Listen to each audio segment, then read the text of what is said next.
இந்த நிலம் ஆயிரக்கணக்கான ஆண்டுகளாக மனிதர்களின் வாழ்விடமாக இருந்து வருகிறது.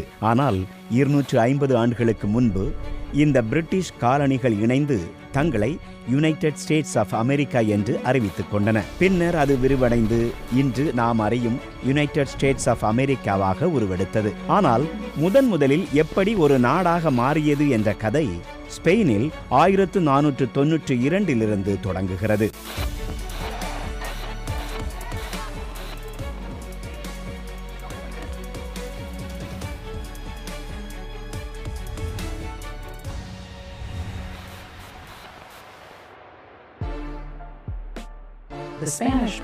ஸ்பெயினுக்கு ஆசியாவிலிருந்து வர்த்தக பொருட்களை மிகவும் பாதுகாப்பாக கொண்டுவர புதிய கடல்வழி தேவைப்பட்டது.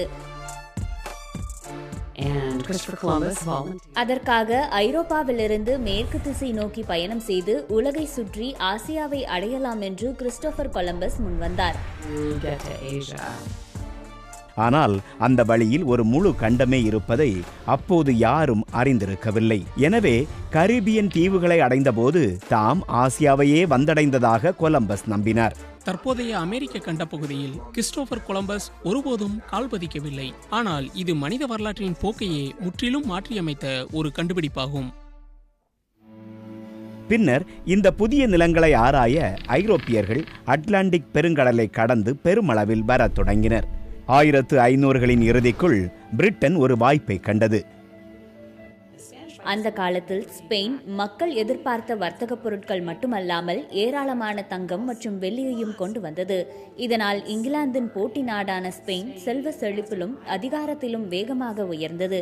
அதை தாமும் பெற வேண்டும் என இங்கிலாந்தை ஆண்டவர்கள் விரும்பினர். தெற்கு பகுதியில் ஸ்பெயின் மேலும் கவனம் செலுத்த மற்ற ஐரோப்பிய நாடுகளின் கவனம் வடக்கு நோக்கி திரும்பியது. 1585 பிரிட்டிஷ் அங்கு ஒரு காலனியை அமைக்க முயன்றது. அது தோல்வியடைந்தது. ஆனால் 1607 மீண்டும் முயன்றது. அவர்கள் முதல் நிரந்தர குடியேற்றத்தை நிறுவி அங்கு ஜேம்ஸ் டவுன் என பெயரிட்டனர். அந்த பகுதிக்கு வெர்ஜீனியா என்று பெயர் சூட்டினர். அதைத் தொடர்ந்து ஆயிரக்கணக்கான குடியேறிகள் அங்கு வந்து குடியேறினர். சிலர் மத சுதந்திரத்தை நாடி வந்தனர். மற்ற சிலருக்கு அது பணம் சம்பாதிப்பதற்கான வாய்ப்பு. ஆனால் ஏற்கனவே அங்கு வசித்து வந்த லட்சக்கணக்கான பூர்வகுடி மக்களின் வாழ்வை பலி கொடுத்து இந்த குடியேற்றம் நிகழ்ந்தது. பிரிட்டிஷ் காலனிகளுக்கு அருகில் வாழ்ந்த பூர்வகுடி மக்களுக்கு பேரழிவு ஏற்பட்டது. ஐரோப்பியர்கள் கொண்டு வந்த பெரியம்மை போன்ற நோய்களால் அவர்கள் அடிக்கடி பாதிக்கப்பட்டனர். ஐரோப்பியர்களுக்கு எதிராக நடத்தப்பட்ட போர்களாலும் அவர்கள் துயருற்றனர். காலப்போக்கில் ஐரோப்பிய குடியேற்றங்களுக்கு அருகில் இருந்தவர்கள் தங்கள் நிலங்களை விற்கவோ அல்லது குடியேறிகளிடம் விட்டுக் கொடுக்கவோ வேண்டிய கட்டாயம் ஏற்பட்டது. அத்துடன் அந்த குடியேற்றங்களுக்குள்ளேயே ஒருவித வாழ்க்கையை அமைத்துக் கொள்ளும் நிலைக்கு தள்ளப்பட்டனர். குடியேறிகள் புகையிலையை பயிரிடத் தொடங்கினர். ஆனால் அவற்றை பயிரிட ஏராளமான தொழிலாளர்கள் தேவைப்பட்டனர். இதற்கான தீர்வாக ஆப்பிரிக்க அடிமை வணிகத்தை மேற்கொண்டனர். அமெரிக்கா ஒரு தனி நாடாக உருவெடுப்பதற்குள்ளேயே லட்சக்கணக்கான மக்கள் ஆப்பிரிக்காவிலிருந்து அமெரிக்காவுக்கு கட்டாயமாக கொண்டு வரப்பட்டிருந்தனர். அமெரிக்காவின் தொழிலாளர் அமைப்புகளில் அடிமை முறை மிக முக்கிய பங்காற்றியது. தெற்கு பகுதிகளில் விவசாயத்துறை, வடக்கு பகுதிகளில் தொழில் மற்றும் வீட்டு பணித்துறைகள் அடிமைப்படுத்தப்பட்ட ஆப்பிரிக்கர்களால் நிரம்பியிருந்தது. 1800களில் குறிப்பாக உள்நாட்டுப் போர் நடைபெற்ற காலகட்டம் வரை தாங்கள் போற்றி பாதுகாக்கும் அறநெறிகளை கொண்ட ஒரு நாடாக தொடர்ந்து நீடித்துக் கொண்டே ஆப்பிரிக்கர்களை அடிமைகளாக வைத்திருக்கும் நடைமுறையையும் தொடர முடியுமா என்பது குறித்து அமெரிக்கர்கள் தீவிரமாக சிந்திக்க வேண்டிய சூழல் ஏற்படவில்லை. குடியேறிகள் வடக்கிலும் தெற்கிலும் பரவினர். 1732 ஆண்டுக்குள் ஒன்றுக்கொன்று தனித்துவமான 13 காலனிகள் உருவாகியிருந்தன. அவை எந்த வகையிலும் ஒரே மாதிரி இல்லை. ஒவ்வொன்றும் மற்றொன்றிலிருந்து முற்றிலும் வேறுபட்டவை. அவற்றின் பொருளாதாரமும் பெரிதும் மாறுபட்டன. அவை ஒன்றுக்கொன்று எதிராக கடுமையான பாரபட்சங்களை கொண்டிருந்தன. ஆனால் அவற்றை ஒன்றிணைக்கும் விஷயமாக அவர்களின் பிரிட்டிஷ் அடையாளம் இருந்தது. குடியேறிகள் அனைவரும் பிரிட்டனையே தங்களின் உண்மையான தாயகமாக கருதினர். அமெரிக்க புரட்சிக்கு சில ஆண்டுகளுக்கு முன்பு வரை கூட இவ்வளவு வேறுபட்ட தன்மை கொண்ட காலனிகள் ஒன்றிணைந்து தாய்நாட்டிற்கு எதிராக செயல்பட முடிவெடுப்பார்கள் என்று யாராவது நினைத்திருந்தால் அது பைத்தியக்காரத்தனமாகவே தோன்றியிருக்கும். their mother country. அந்த புரட்சிக்கான பாதை 1750களில் தொடங்கியது. பிரிட்டனும் அமெரிக்காவில் இருந்த அதன் குடியேறிகளும் தங்களின் எதிரியான பிரான்சுக்கு எதிராக போரிட்டனர். அந்த சமயத்தில் வட அமெரிக்காவின் மிகப்பெரிய நிலப்பரப்பை பிரான்சும் உரிமை கோரியது. ஆனால் போருக்கு பிறகு அதன் பெரும்பாலான பகுதிகளை பிரிட்டனிடம் இழந்தது. புதிய நிலப்பரப்புக்குள் பிரிட்டிஷ் காலனி விரிவடைந்தால் அங்கிருக்கும் பூர்வகுடி மக்களுடன் மீண்டும் போர் வெடிக்கக்கூடும் என அரசர் கவலைப்பட்டார். குடியேறிகள் மேற்கு நோக்கி முன்னேற விரும்பினர்.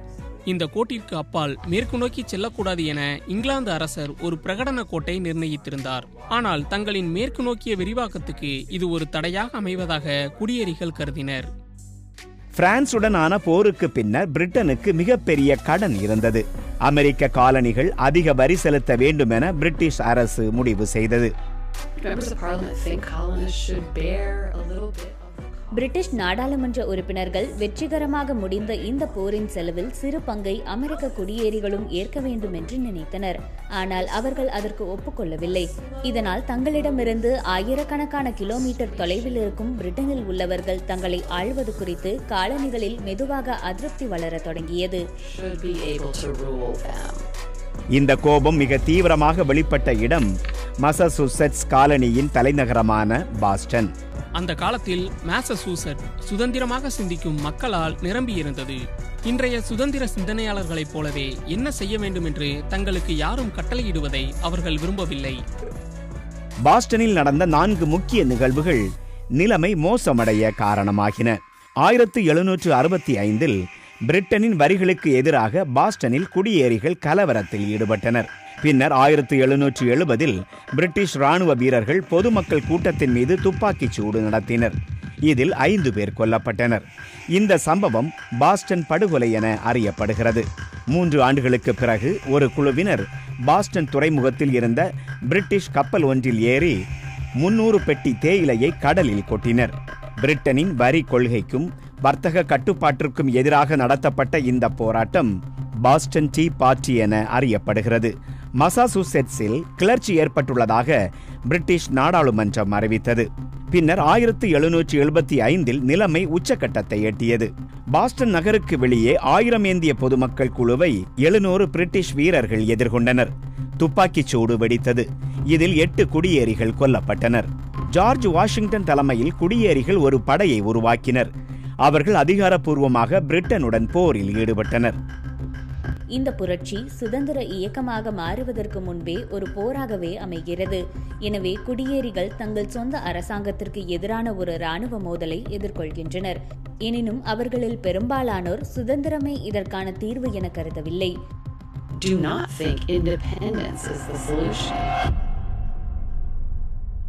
1776 ஜனவரி வரை நிலைமை அப்படித்தான் இருந்தது.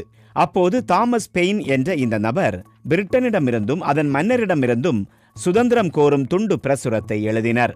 அதற்கு அவர் காமன் சென்ஸ் என்று பெயரிட்டார். அது உடனடியாக பெரும் வரவேற்பை பெற்றது. அதன் செய்தி 18ஆம் நூற்றாண்டின் வைரல் நிகழ்வாக அமைந்தது. ஒரு சிறிய தீவு ஒரு கண்டத்தை ஆள்வதில் என்ன அர்த்தம் இருக்கிறது என தாமஸ் பெயின் கேட்கிறார். Small island to rule a continent. சுதந்திரத்திற்கு ஆதரவாக மக்கள் கருத்து திரும்பிய நிலையில் 13 காலனிகளின் பிரதிநிதிகள் பிலடெல்பியாவில் கூடினர். பிரிட்டனுக்கு அனுப்பப்படும் பிரிவினை கடிதத்தின் முதல் வரைவை எழுத வெர்ஜீனியாவின் பிரதிநிதியான தாமஸ் ஜெபர்சனை தேர்ந்தெடுத்தனர். ஜூன் இறுதியில் அது காலனிகளுக்கு வழங்கப்பட்டது. 1776 ஜூலை 4ஆம் தேதி 13 காலனிகளின் பிரதிநிதிகளும் சுதந்திர பிரகடனத்தை ஏற்றுக்கொண்டனர். ஒரு வகையிலான யுனைடெட் ஸ்டேட்ஸ் ஆஃப் அமெரிக்கா உருவானது. தங்களை ஒரு புதிய நாடாக அறிவித்துக் கொண்டது என்பதாலே அனைவரும் அதை ஏற்றுக்கொள்வார்கள் என்று அர்த்தமல்ல. இது நீண்ட செயல்முறை. சுதந்திர பிரகடனத்தில் கையெழுத்திட்ட உடனேயே நீங்கள் புதிய நாடாகிவிட மாட்டீர்கள். அனைவரும் உங்களை ஏற்றுக்கொள்ள மாட்டார்கள். அது மகிழ்ச்சியான கொண்டாட்ட தருணமும் அல்ல. சுதந்திர பிரகடனத்தில் கையெழுத்திட்ட பிறகுதான் அந்த சுதந்திரத்தை தக்க வைத்துக் கொள்ளவும் பாதுகாக்கவும் உண்மையான போராட்டத்தை தொடங்குகிறீர்கள். போர் தீவிரமடைந்தது. துரோகத்தனமான கிளர்ச்சி என்று தான் கருதியதை ஒடுக்குவதற்காக பிரிட்டிஷ் அரசர் 32,000 வீரர்களை நியூயார்க்கிற்கு அனுப்பினார்.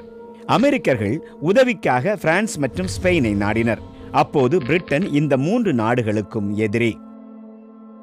இங்கிலாந்திடமிருந்து பிரிந்து செல்லும் இந்த புதிய நாட்டுக்கு ஆதரவளிக்க மற்ற ஐரோப்பிய பேரரசுகளுக்கு பல உத்வேகம் இருந்தது. ஏனெனில் அந்த நாட்டுக்கு ஆரம்ப கட்டத்தில் உதவி செய்து அது வெற்றியடையும் பட்சத்தில் அதனால் எத்தகைய கூட்டணி மற்றும் பொருளாதார பலன்கள் கிடைக்கும் என்பது யாருக்கு தெரியும்? பிரான்ஸ் மற்றும் ஸ்பெயினின் இராணுவ மற்றும் நிதி உதவியுடன் ஜார்ஜ் வாஷிங்டன் பிரிட்டனுக்கு எதிரான 5 ஆண்டுகால போரில் அமெரிக்க படையை வழிநடத்தினார். அந்த கொடூர மோதல்களில் பல்லாயிரக்கணக்கானோர் உயிரிழந்தனர். பின்னர் 1781இல் ஜேம்ஸ் டவுனில் அமைக்கப்பட்ட முதல் நிரந்தர குடியேற்றத்திலிருந்து 25 கிலோமீட்டர் தொலைவில் உள்ள யார்க் டவுனில் பிரிட்டிஷ் படைகளை வாஷிங்டன் சுற்றி வளைத்தார். அவர்கள் சரணடைந்ததும் போர் முடிவுக்கு வந்தது. பிரிட்டிஷ் மக்களும் பிரிட்டிஷ் நாடாளுமன்றமும் இந்த போரால் சோர்வடைந்திருந்தனர். இதற்காக பணம் செலவிடுவதிலும் சோர்வடைந்திருந்தனர். மற்ற காலனிகளையும் இழந்து விடுவோமோ என்றும் கவலைப்பட்டனர். எனவே பிரிட்டிஷார் தங்கள் இழப்புகளை குறைத்துக் கொண்டனர். அமெரிக்கா வெற்றி பெற்றது.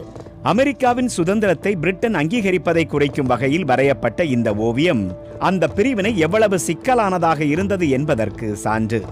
இதில் இடம்பெற வேண்டிய பிரிட்டிஷ் பிரதிநிதிகள் போஸ் கொடுக்க அவமானமாக உணர்ந்ததால் இந்த ஓவியம் முழுமை அடையாமலேயே போய்விட்டது. ஆனால் அமெரிக்கர்களோ நாட்டை உருவாக்கும் பணியில் மும்முரமாக இருந்தனர்.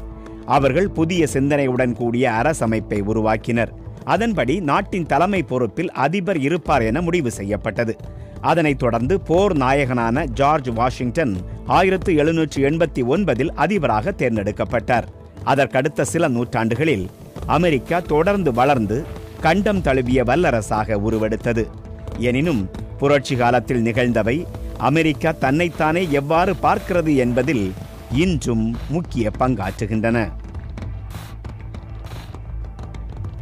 அமெரிக்கா தொடர்ந்து நிலைத்திருப்பதற்கும் கடந்த 250 ஆண்டுகளாக தொடர்ந்து இயங்கி வருவதற்கும் அடிப்படையாக அமைவது உண்மையில் அதன் அரசமைப்பு சட்டமே. புரட்சி காலத்தில் உருவாக்கப்பட்ட அரசாங்கம் ஒரு தலைமுறை அல்லது அதற்கும் சற்று அதிகமான காலத்திற்கு மேல் நிலைத்திருக்க வாய்ப்பில்லை. எலக்டோரல் காலேஜ் மூலம் ஜார்ஜ் வாஷிங்டன் ஒருமனதாக அதிபராக தேர்ந்தெடுக்கப்பட்ட நிகழ்வே உண்மையில் ஒரு நாட்டை, அதாவது தன்னைத்தானே ஆளக்கூடிய மற்றும் நீண்ட காலம் நிலைத்திருக்கக்கூடிய ஒரு நாட்டை உருவாக்கியது.